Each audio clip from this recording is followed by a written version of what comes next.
తాకట్లో ఉన్న మీ బంగారాన్ని విడిపించి ఆ రోజు ఆన్లైన్ రేటుకి కొంటాం. Sharma gold company. అన్నమయ్య జిల్లా పోలీసులు అరెస్ట్. రాజంపేట నుంచి వయా నర్సరావుపేట మీదుగా వెళ్లి గుంటూరు జైలు నుంచి విడుదలయ్యారు. నెల రోజులు జైల్లోనే గడిపారు. మరి జైలు జీవితం పోసానికి ఏం నేర్పింది? ఇక తగ్గుతారా లేదా తగ్గేదేలే అంటారా? Posani what next?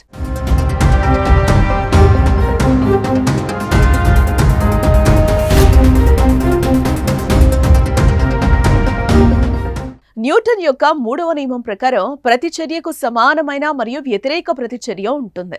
ప్రస్తుతం ఏపీ రాజకీయాల్లో న్యూటన్ యొక్క 3వ నియమం ప్రకారమే ఈనాడు ప్రతిచర్యలు వస్తున్నాయి.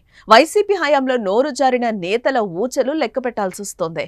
అందులో ఒకరు పోసాని కృష్ణమురళి. జగన్ సీఎంగా ఉన్న సమయంలో నోరు జారి దాని పర్యావసనాలు అనుభవిస్తున్నారు.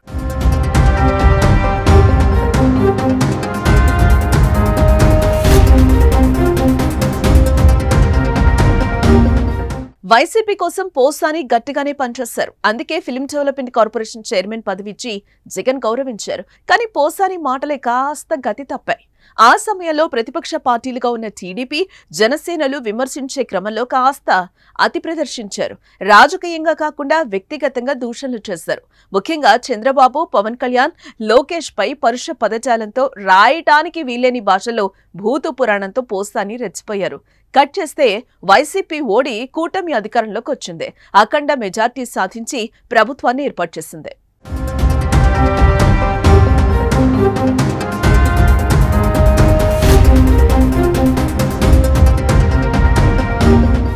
జగన్ ఓటమితో తన భవిష్యత్తును ముందే ఊహించిన పోసాని ఇక రాజకీయాలకు తాను దూరంగా ఉంటున్నానని ప్రకటించారు. వైఎస్ఆర్సీపీకి రాజీనామా చేస్తున్నానని, అయితే ఎప్పటికీ జగన్ అభిమానిగా ఉంటానని చెప్పారు. కేసులకు భయపడే పోసాని ఇలా చెప్పారనే చర్చ రాజకీయాల్లో జరిగింది. అయితే రాజకీయాలకు ఆయన దూరంగా ఉన్న కేసులు మాత్రం దగ్గరకు చేరాయి. అన్నమయ్య జిల్లా ఓబులవారిపల్లె పోలీస్ స్టేషన్లో ఫిబ్రవరి 24వ తేదీన మణి అనే జనసేన నాయకుడు ఫిర్యాదు మేరకు అదే నెల 26 హైదరాబాద్లోని పోసాని ఇంటికి వెళ్లి అరెస్టు చేశారు పోలీసులు.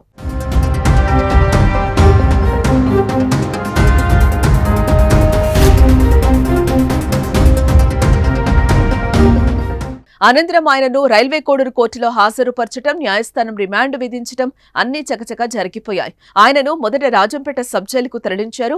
అదే సమయంలో రాష్ట్ర వ్యాప్తంగా పోసానిపై సుమారు 20 వరకు కేసులు నమోదు కావడంతో ఆయన కోసం పోలీసులే పోటీ పడ్డారు. ఇలా ఒక్కో కేసులో ఇరుక్కుపోయిన పోసాని తర్వాత గుంటూరు జైలుకు రిమాండ్ ఖైదీగా వెళ్లిపోయారు. సుమారు నెల రోజుల తర్వాత ఆయన శనివారం బయటకొచ్చారు. అయితే పోసాని నెక్స్ట్ స్టెప్ ఏంటన్నది ఇప్పుడు ఆసక్తికరంగా మారిందని చెప్పుకోవచ్చు. తనపై కేసులు పెట్టి జైలుకు పంపించిన వారిపై మళ్లీ మాటల తూటాలు పేలుస్తారా? వైసీపీతో నడుస్తారా? లేదా రాజకీయాలు వద్దురా మహాప్రభో అంటూ తన పని తాను చేసుకుంటూ పోతారో చూడాలి. మొత్తానికి ఆనాడు మాట జారిన వైసీపీ నేతలందరూ ఇప్పుడు కేసులతో ఉక్కిరిబిక్కిరవుతున్నారు.